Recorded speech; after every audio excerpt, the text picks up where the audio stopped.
Hey, Fight fans, Mike and Frankel back. We're bringing you another interview. I am really privileged to be interviewing today Michelle, the Karate Hottie Waterson. How you doing, Michelle? How you feeling today? I'm great. How are you? I'm doing well. For all those people that don't know, Michelle's going to be making her Invicta FC debut October 6th against Lacey Schukman. So, how you feeling about the matchup and about your opponent? I think it's a great matchup. I'm excited. I think Lacey's a game fighter, and it's gonna make for an entertaining night. From October 6th. Okay. And then can we get some thoughts on how you think the fight's going to play out, or what you think the most aware you are of her game, what part of it that would be? Well, I think how the fight's going to play out is, I'm wanting it to be a stand-up. I've watched some of her fights beforehand. It doesn't seem like she cares much to take it to the ground, so I'm hoping that we were able to stand up and bang. And if I feel comfortable enough, maybe I'll take it to the ground. Who knows? I was going to say, 6 of your 9 wins, I believe, are by submission. 4 of her 7 wins are by submission. What do you give the chances of the fight hitting the ground, you think? I'm going to say 70%. So you're pretty confident that at some point we're going to get there, we're going to see that aspect of the game. Yeah.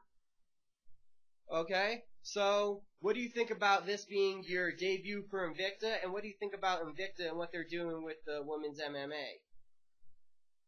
I love the fact that Invicta has invited me on, and that I'm able to fight for them, and I think they're doing great things for female MMA. This is their third card, and it's an all-female card, and obviously it's been good enough to keep surviving, and it can only go up from here, and I'm glad to be a part of it. Awesome. Can't wait to see that fight. I was doing some studying getting ready for this interview, and I watched an interview on YouTube with you from about 4 years ago, and one of the last questions that you were asked was, where do you see yourself in 5 years? And your answer was, on television, fighting for a title. So, 4 years later now, how close do you think you are to that, premonition becoming a reality? Well, I would love to fight for one of the Invicta titles, and I think just a couple of fights away for that. And then hopefully, it's streamed live on the internet, and hopefully within a matter of a year, it'll be televised. So I think it's just in a matter of a year. I think everything will start coming together. Right, and then with that, there's going to be the title fight on that same Invicta FC 3 card. We have Jessica Penne taking on Nahu Sugiyama. Who do you think walks away with the first Atomweight title for Invicta?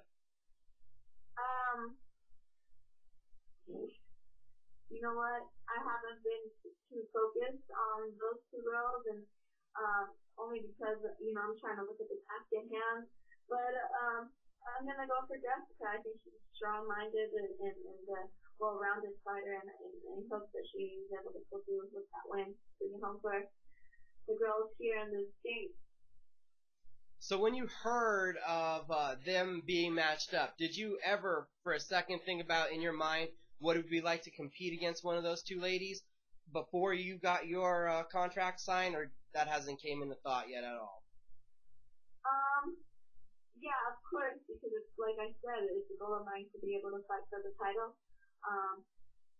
But that's in the future, so I'm just trying to worry about what's going on next week. And next week's going to be the first time that you're back in the cage in about 8 to 9 months. Prior to that, it was a 19-month layoff.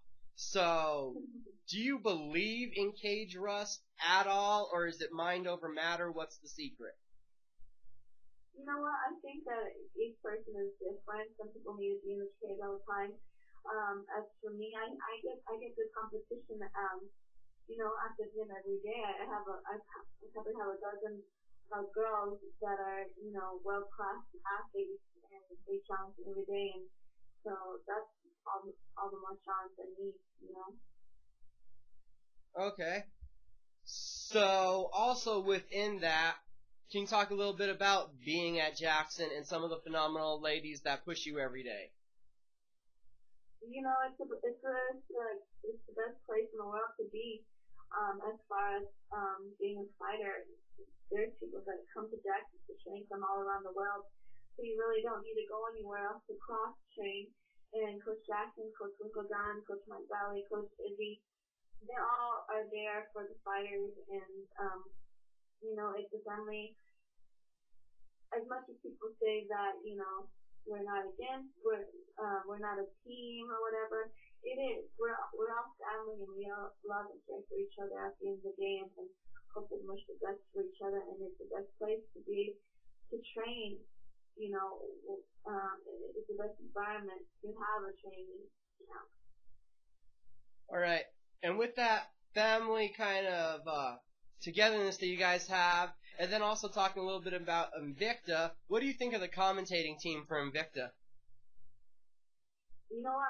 Jules is on the commentating team, and she's a great commentator, and it's nice to have a female commentator who knows his stuff, and she's able to watch and commentate from a female's point of view, which is very rare, and I think she does a great job. And Mauro also, he's of course from Strike Force, and he's always entertaining to listen to. So. Okay. Figured I'd throw that in there because I know the close relationship between you and Julia. But moving on now to talking about a change that's happened, the reason you were gone from fighting for so long, you became a mother. So what has that done to the lifestyle, the training, having to be a mom now? How's that changed everything? It's harder. It is definitely harder because now, you know, my full focus isn't fighting. I have other priorities that I have to take care of, and of course my daughter is, you know, the love of my life. And it's hard having to be away from her when I'm training, but you know, thank God that I have a great support system. My husband he's very supportive, and so is my mom out here helping me take care of the little one. And as long as they're here supporting me and understand that I'm going for my dreams, then I'll be able to continue to do it. And knowing that it's my mom and my husband that's watching away, it kind of puts my mind at ease. That's great having that system, having that support in there. Also want to touch on, know that you've been a karate practitioner since the age of 10. MMA is the big rage now, but have you ever thought of going back and having some just kickboxing matches? You know, I really enjoy having the option to kick it to the ground if I like it and keep it standing. It's something that I do think would be fun with.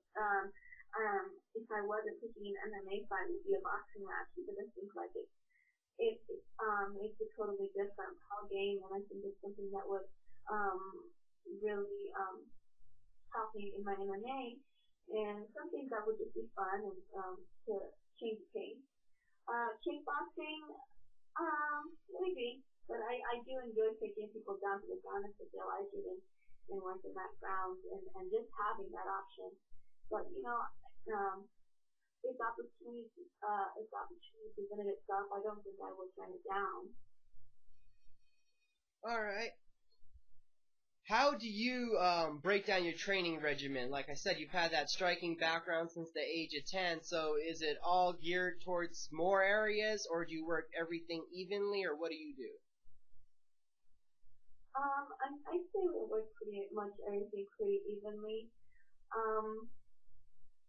Tuesdays and Thursdays I do strength and conditioning. Mondays and Wednesdays I do yoga. Monday to Friday at 10:30 we do the pro practices, which vary from wrestling, MMA practice, sparring, and then also grappling. And then in between that, I'm teaching cardio kickboxing and the children's class. So I think I covered pretty much all the bases throughout the week. All right, and then I wanted to ask, what's the stamina like? You're already in one of the lightest weight classes there is, and then you're already training out here in the high elevation. So if you had to go like an 8-round fight, would that be something that's possible? Yeah, I mean, I think anything past 3 is more mental than anything. But yeah, of course I could. Okay. And then let's see if we can drag it out of you. Do you have a prediction that you could give us for your fight coming up?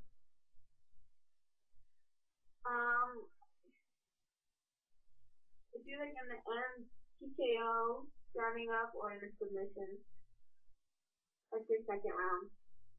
We'll be looking for that. I wanted to give you a moment. Shout out to your sponsors, training partners, whatnot. Take a moment. I really want to just thank my family at home, my husband Joshua and my mom, and also all my training partners, especially Julie Kedzie, Holly Holm, Delaney, Heather, Jody, all of them have helped me tremendously. And I want to thank the fans for being supportive. Follow me on Twitter at Karate Hottie MMA, and hopefully we'll be able to show you guys what I've been working so hard for come October 6th. And thank you again for supporting me. Thanks for taking the time to come on, do the interview.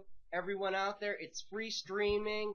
Let's make the site crash again like it did last time it got so popular. InvictaFC.com.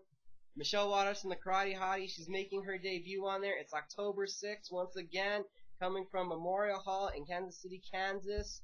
Make sure to watch and support women's MMA. It's going to be a tremendous night of fights. I know that with the first ever Atomweight champion crowned, and maybe one day we'll see Michelle challenging for that title not too far away. Thanks for watching. Uncage the Worth and yourself. Have a good night.